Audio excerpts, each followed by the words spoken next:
Hey, how's it going, guys? Welcome back to some more Mount & Blade 2 Bannerlord, and in today's video I'm going to be showing you guys two mods that you have to be using for Bannerlord if you want an epic experience. And that is, of course, Lemmy's amazing map of Europe that has recently received its 1.8 update, and of course Eagle Rising, the mod that adds in a whole wealth of antiquity into the game, such as the Romans, Gauls, Dacians, and the newly crowned Carthaginians. So when combining these two maps together, you get a pretty goddamn epic experience, especially with the brand new naval travel as well, allowing you to live that lifestyle of a pirate raiding Roman caravans and maybe even capturing yourself a Caesar. So if you want to stick around towards the end of the video, I'll show you guys how to install these and what load order to put them in to get them working. But for right now, they work pretty goddamn well together. Just make sure you have the most up-to-date patches for them and you shouldn't run into any issues.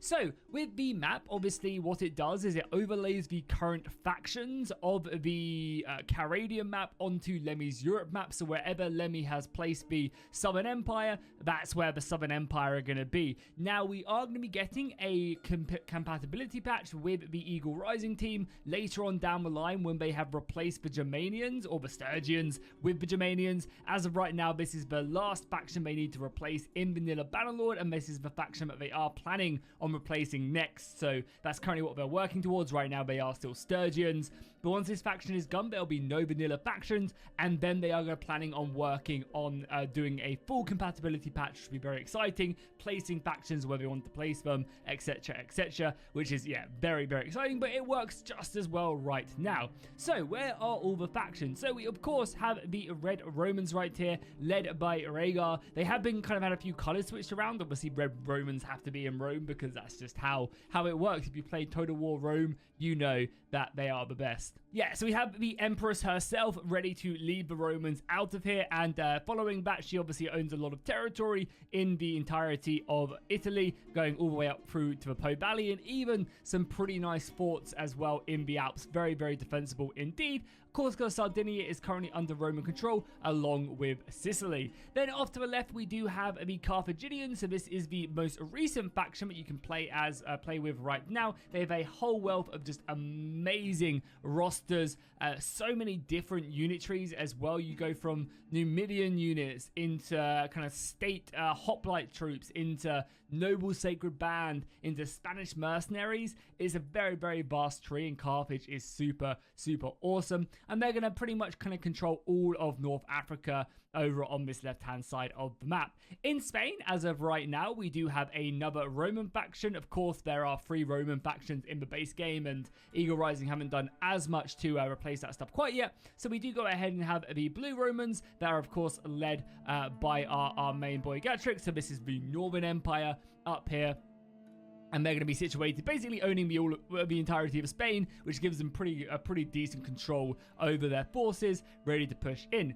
As of right now, in France, we do have the Dacians. So the Dacians are going to be holding up a lot of line here. I would imagine these guys will be moved later on down the line as well and switched with Gaul. The Dacians are, of course, up here and ready to fight. So you're going to be fighting some sort of barbarians right here, but I imagine they will end up being replaced with the soldiers over in Britain, because we do have the Gauls right here. I mean, I guess these are kind of a hybrid of like Celts and Gauls. I'm not really sure how they're planning on splitting these guys up, but yeah, we do currently have the tribesmen. So these are, I guess, could be Celts as well as Gauls, which are very similar, of course, and you got their entire roster right there. Then we got the Germanians, which will be coming in the next patch of Eagle Rising much later on down the line. They'll be replacing all of the Swedish lands. And then, of course, we have the Scythians out where the Kuzites are. I imagine again, later on down the line, and I keep on saying that, they'll be pushed out a bit more into more of the plains, and we'll get more factions in here when the Greeks and other factions get added right there. So in the current build of Lemmy's map mod, the rest of the world is mapped out. So if I go to daytime again, sorry, so you guys can actually see, if we go to daytime, you can see all of this land has been mapped out right now. A lot of architecture and kind of the carving has already been completed. There's just currently no settlements out here, and they are planning on adding in these settlements later on yeah, they're in the next couple updates as well. And the map is pretty goddamn vast. You can see how far it does stretch out to, all into the Middle East as well, into like Iran, Iraq. We got going all the way down here into Arabia as well as Egypt, and yeah, going pretty far down the Nile, which is cool. And the map itself looks absolutely gorgeous. Lemmy's done a great job with this, and this is going to really help kind of expand out and very much fit with what the Eagle Rising team are planning on doing. You know, of course, they want to add in the Greeks and the Spartans and Athens, and it's going to be great to see them actually do that. Again, I believe in Eagle Rising, they're wanting Sparta and Athens to be individual city-state factions, which is going to be very interesting to see how they survive. And then you'll have more of a Macedonian faction over here in the rest of Greece as you go further forward. So yeah, a pretty diverse world, and as you can see, like playing this map out, it works really well. You of course have the brand new naval system as well, so you can buy and sell ships. So if you want to kind of fight that naval war against the Romans, you can do. You have this ferry system as well, where you can pay to cross. So again, this is really big for the AI, especially if you're fighting, say, Rome versus Carthage down here in the south, and you want to go and invade Sicily. This is a great way for it to happen, because you've got kind of a ferry point right here where you can travel over and actually land off right here to then, you know, obviously launch your attacks, even though, you know, these settlements are pretty well defended with a castle and a city. It's not going to be an easy nut to crack before you then go off into Italy, and there are obviously bridges and other places to defend. Same over here as well. You know, I think Carthage is going to be in a bit of a hard position, because you've got two Romans on either side. They do own the entirety of Spain as well, so dealing with them is going to be hard. The Romans, of course, you know, have got basically everyone else surrounding them besides the Romans in Spain. They've got the Scythians, the Northern Empire, and the Dacians as well, all at the borders. So expanding out is going to be a tricky situation for sure. I think the best factions to probably play are going to be like the Celts and the Britons up here, because they can just use their boats to come over and really start taking a lot of these castles along the coast of France, and you'll be able to set up a really nice stronghold. And again, the German Romans right here are going to have a lot of pressure, because again, there's landing points as well, so you can, in this mod as well, I think there's a landing point right here, yeah. So even if you're at war with a faction and you can't, of course, use their ports, you can still just land your ships here and then go off and raid and take a castle and other stuff like that, which is all possible as well. So that's going to be the video. I just wanted to highlight this because this is an awesome mod setup that you can definitely use. It's super lightweight, and I've run into no crashes or whatsoever. So let's quickly dive in on how to install these mods. Really easy. What you're going to do is, first things first, and I always recommend you do this whenever you're starting any mod list, is go down to your local files, right click on your Bannerlord, of course, properties, and then go down to your local files and click verify integrity of the game. This will basically delete any non-vanilla files that would interact and cause you any crashes or any other issues along them lines.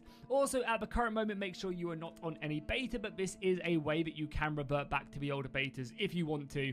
Okay, so now we've done that, we do need to install the mods, and I'll leave a link to both of them down below in the description so you guys can quickly get over here and just click download and get going. What you have to do is obviously go over to files. You're going to go and find the Eagle Rising for 1.8. You're going to go ahead and click manually download and download it. It also tells you need Harmony, so make sure you control click on that. We'll grab that in a second and click download, and then obviously click slow download. We don't have a premium version, and this way it is free, and just get that downloaded. It is quite large, 7 gigabytes, so it's going to take you a little while, but it's definitely worth it. Then do the exact same for Harmony. Just come down, click manually download, and get that installed by clicking slow download. And then finally, we're going to want to do the same with Lemmy's Europe map as well. So go ahead and grab the map by clicking manually download, slow download, and I believe there is also a hotfix as well. Yeah, there is also a hotfix right here as well, so make sure you manually download this as well. Okay, now we have them mods downloaded. We're going to want to go ahead and go over to our Mountain Blade Bannerlord, go down to manage and click browse local files.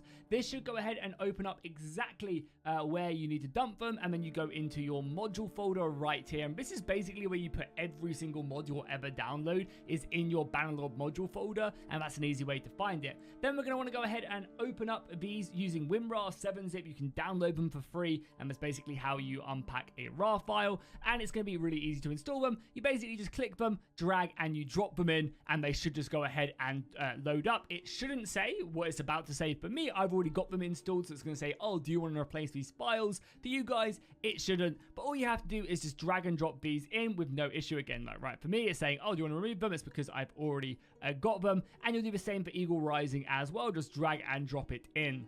Then we're going to want to, of course, install this little hotfix as well for Lemmy's Europe map. So we've got that open, and you can see that this is a settlement.xml. It does say exactly where to post it, but I'll show you guys right now. Anyway, so what you have to do is you're going to click on Europe Lemmy's project right here. You're going to go into your module data, and you're simply just going to drag and drop this in and then replace it. You're going to replace this file with it. So again, I'll show you guys for those of you who maybe still don't quite understand. Just drag, drop it, replace a file destination, and then you should be good to go. Then with our load order, you're of course going to make sure that you have Harmony on at the top. You're going to want to drag this up. Oh yeah, of course, do the exact same we just did for Harmony as well. Make sure you drop it in your module folder. Drag it all the way to the top right there. Again, you don't need any of these other mods on. I just have them on for the sake of it. And then you're going to want to have Eagle Rising above Europe Lemmy's mods and turn both of them on. You don't need any of these other mods on. I just have them on for the sake of it. But yeah, this is basically all you need. You have Eagle Rising on top and then Europe Lemmy project below. Click play and it should load up exactly. If you crash on launch, you've got something else on, so keep that in mind, or you've got corrupted files.